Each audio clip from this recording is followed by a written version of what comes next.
Did you know if you buy one solid buy-to-let, it could add over £100,000 or more to your net worth over the next 10 years? Let me show you how to buy your first rental property the smart way. So you want to buy your first rental property, but you've got no idea where to start. So you're probably a bit worried that you're going to mess it up, overpay, or even buy in the wrong area. And let's be honest, most people make property sound way more complicated than it actually needs to be. So let me simplify the whole thing. I'm going to walk you through it step by step. First things first, how much money you got? If you've got, say, 30k, you're likely shopping for properties up to 100k, depending on the area and, of course, your ability to cover fees. It might sound like a lot of money, 30k, but it really doesn't go a long way. And honestly, I'm just going to say this, either invest in your education and get it done and build yourself up, or just save that little bit more. And I'm talking that extra 5, 10k will really open you up to a much better investment area. You need to make sure to budget correctly, which I'll go through. It's not just deposit that you're going to need, it's solicitors, it's brokers, it's valuation and surveys, refurbishment if it's needed, and a buffer, because I'm telling you, when, not if, when your boiler goes, it's bang in the middle of the winter, probably, knowing your luck, Christmas Day. So in short, just make sure that you're thinking about all of the money out. It's not just, oh, I'm buying a 100k property, £25,000 deposit, there's more to it. Next is remember that your credit matters. So when you're buying property, one of the core things that we're going to look to do is leveraging debt, or in this case, mortgage debt. So check your score early, just so you know there's no like official score that the banks look at, but it's a really good indication of how they're going to rate you. So have you got any bills that are unpaid? And honestly, I'm going to tell you right now, when I first checked Experian for me, it was a bit of a shock. There was something on my credit file that I had no idea of, and it turns out that somebody else had got something in my name and not paid for it. Luckily, very easy to prove, got it removed, everything was good. Just make sure you're checking nice and early. And if you're about to start the search for your property, make sure you check your credit day one. How can you improve it? Well, pay down your debt, avoid missing payments, and just don't take anything on before applying. I'm gonna give you a great example. Oh my God, this baffled me. But I guess if you don't know, you don't know. So here's something not to do. Halfway through buying a property, one of my investors ended up applying for a car on finance. Now, in my head, I'm like, oh my God, what are you doing? In their heads, well, what's the issue? Well, the first thing is they're doing a search on the credit file. And when there's a hard search, which is when they check over your affordability, your score goes down temporarily. And the reason for that is, number one, it indicates that you're taking on more borrowing, which you are. And of course, you now have a new financial obligation. So your bank will then revisit that and go, what's gone on? And also it makes them nervous because halfway through a new financial arrangement, you're making other financial arrangements. And if you think logically, if you're about to loan 100k for somebody and they're then taking on debt halfway through it, what else are they going to do? So my advice is to speak to a mortgage broker early and just get direct advice from somebody that actually works with lenders again and again and again. You can get indications of, are lenders going to lend to you? What would they lend to you based on your income, your credit, and existing commitments? Next, we want to understand the numbers. Now, this is where most new investors trip up. They see the rent coming in and go, boom, cash flow. I've got 100k property, 750 a month coming in. Everything is amazing, right? Yes, it is, but it's not 750 a month amazing. So realistically, if you've got 750 a month, your mortgage is going to be around 300 a month. Sounds like you got 450 profit now, right? Nope, you got to take off letting fees. 12% is typical. Most letting agents are 10% plus VAT. So if you're VAT registered, it's 10% for you. If you're not, it's going to cost you 12%.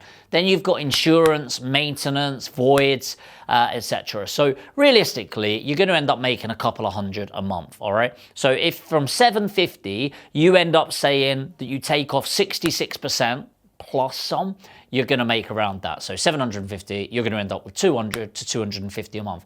Now, that is really good numbers, all right? That's really good profit, but it doesn't sound good when you go 750 before. Now, you might go, screw that, I'm not making 100K investment, or let's say it's 40K by the time you cash in, and only make 250 a month. Well, first of all, that's pretty good bloody returns. If you put in 40K, you're making £3,000 a year, which is 250 times to 12. That's still a really substantial return on your investment. Also remember, that's not the main way you make money from property. More on that later. Next is choosing your strategy.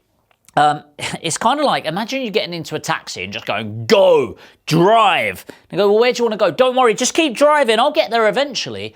No, that's not really how we're going to achieve this. So what you want to do is know where you're going. Where is there? There's loads of strategies out there. HMOs, flips, rent-to-rents, BRRRRs. Your first deal, keep it simple. Boring, vanilla, buy-to-let. I'm telling you right now, I was just talking to one of my team earlier, just saying like, everyone that's investing, there's a load of exciting stuff out there, but everything should start with your first 5 boring, vanilla buy-to-let properties. And if you don't have 5, then don't look at anything else. Have you got 3 buy-to-lets? Great, get 2. If you got 0, start with 1. Do not go anywhere else until you've got your boring, vanilla buy-to-lets. They're long-term investments, long-term tenants, low risk, solid returns, less risk, less hassle. It might not be flashy, but boring properties build your real wealth. Once you've nailed the strategy, which I'm telling you is boring vanilla buy-to-lets, pick the right location. Location. It's absolutely key that we get the right data on this. We're looking for strong rental demand, affordable prices, decent employment base, good transport or amenities. And we want to use tools like Rightmove, Zoopla, Land Registry to research local rents, sold prices and trends. ONS as well, Office of National Statistics, is really good just to understand what the true growth in that area has been. And of course, God forbid, pick up the phone, talk to the local letting agents, talk to the local estate agents to get on the ground opinions as well.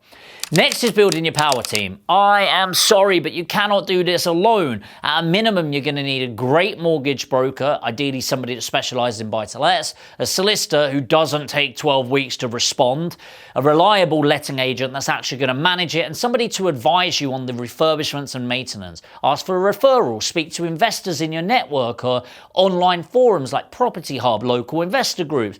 Good professionals often get business through word of mouth. Check the reviews, but go deeper. Look at how recently they've been active, whether they're responding to queries fast, what actual investors are saying, not just homeowners. Test them, book in a call, ask a few questions, see how they handle it, especially with refurbishments teams. Go and see what works the contractors have done before, and I recommend seeing a minimum of 3 of their projects. Are they explaining things clearly? Are things broken down? Are they proactive or are they passive? And do not, I'm going to say this very clearly, don't just go for the cheapest around. Go for the ones that add the most value. Price is what you pay, value is what you get. Okay, I'd much rather invest a bit more and make my life easier. Next, go and view properties like an investor. You have to separate emotion from logic. You're not buying your dream home. You're not going to live in the property. You're buying income. Focus on the structural condition. Look for cracks in the wall, uneven floors, signs of subsidence. These can get really expensive to fix and can really delay your mortgage or insurance approval. So you want to make sure you're looking for the numbers. Kitchens, bathrooms, what's the carpet look like? Is the ceiling paneled? All of these things add to the extra cost. If they're really tired, factor in refurb costs. But if they're clean, they're functional, maybe you don't want to do it. The big boys are going to be the windows, the roof, movement, and of course the boilers. These are big ticket items that can wipe out your cash flow if they fail. So you want to make sure you've got CP12, which is a gas certificate. You want to make sure you've got your EICR in place, which is your electrical certificate. It's not only looking at them going, it looks good and it works, is it safe? Because ultimately you're going to have a tenant, and if something goes wrong because it wasn't safe, who's at fault?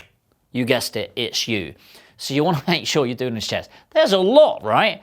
Damp, moisture, look and sniff behind counters, signs of damp, checking corners behind the furniture, everything that we're doing. Sounding like a lot, right? There is a lot of work that actually goes into this. You have to work hard enough to not have to work hard. Once you've done all of this, just double check the numbers again, make sure it makes sense from a rental point of view, a capital growth point of view. So you want to make sure this rent is covering the mortgage with room to spare. Ultimately, what makes a great investment isn't about getting the cheapest property. It's not about even getting the highest cash flow. It's about building your long-term wealth. So all of the economics that go into this is really about supply versus demand. So base it on your worst case numbers, get in your offer, instruct your solicitor. By the way, if this is sounding like a lot of work, that's because it is. There's years of knowledge that has gone into this, and there's hours, tens of hours, in fact over 100 hours of time per property that you're going to need to put in. That's let alone getting time off work to go and do the viewings and everything. So if you want to invest in property, but you need help doing it, and you want to invest in the highest capital growth area of the UK, I can do that for you. My company Aspire Portfolio, you can put portfolio in the comments, by the way. Book in a free one-to-one strategy session, and what I'll do on the call with you, it'll be me or my team that have a chat with you, where we will map out what it looks like building your portfolio over the next 3 to 5 years. And we do everything from sourcing all the way to management at the end. That's if you need the help doing it. The next thing that comes in is, at this point, just to recap, so we've gone and looked at a load of opportunities, we've run the numbers, we've narrowed down the area to make sure it's a strong capital growth area, and then we've submitted our offers. Now, when you're submitting the offers, don't be greedy. A lot of people like trying to get ridiculous discounts, but actually what you're trying to do is deploy your funds, get it out of your bank as quickly and safely as possible into a solid investment.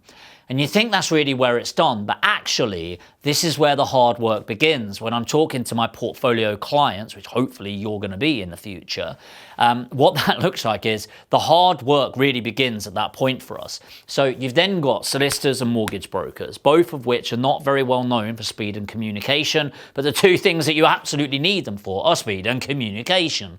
So you really want to be chasing, I'd probably say 2 to 3 times a week, making sure that the legal process is going smoothly. This includes getting your searches in, getting inquiries raised so that the vendor solicitor can start coming back. I'll give you a quick tip with this. Make sure you get your searches paid for early on. A lot of solicitors will wait until the end of the process to get it, but absolutely, it takes like 4 or 5 weeks to get them back. So day one with the solicitor, you say, I want you to start the searches. I will send the money and hold it on account. Please pay for them. All right, you need to get this moving forward. Now, top tip with this is actually a lot of the hard work is communication and speed, two things solicitors and brokers not particularly well known for. I apologize if you're a solicitor or broker, but it's bloody true. And so you need to stay on them 3 times a week. My team are chasing multiple times a day, really, to get things moving forward. But at least 3 times a week, Monday, Wednesday, Friday, quick phone call. Where are you at? What do we need to do? And the reason for this, by the way, is 2 things. Number 1, the money is in your bank eroding right now because of inflation. Number 2, the longer a property goes on for, the higher risk of it falling out. All it takes, in England especially, is somebody else gazumping you, offering 5 grand more than you. And in this market, in a great area, that is happening. So the faster you get the deal done, the better it is for everyone. So there's a lot that goes into this, but I hope this has helped give a bit of an overview. If there's any questions at all, let me know in the comments and I'll do my best to answer. The reality is, there's a lot that goes into it. I think people underestimate how hard it is finding a great deal. And then even when you do, getting all of the works done, getting it through legals, the process, the refurbishment, getting a great tenant in and managing it.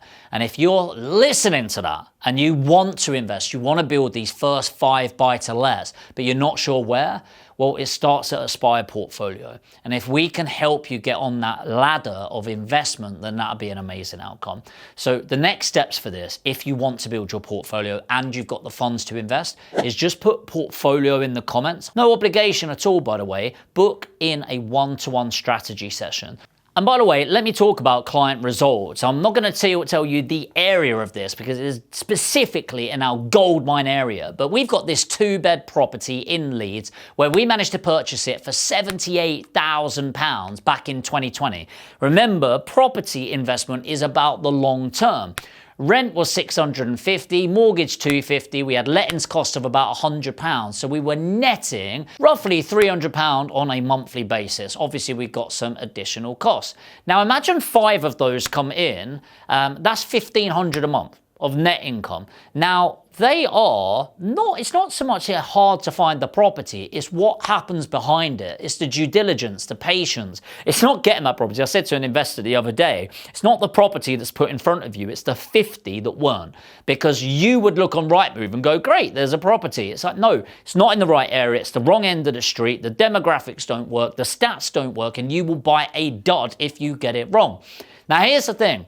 The reason I mentioned one from 2020 is because I want to show you the power of capital growth.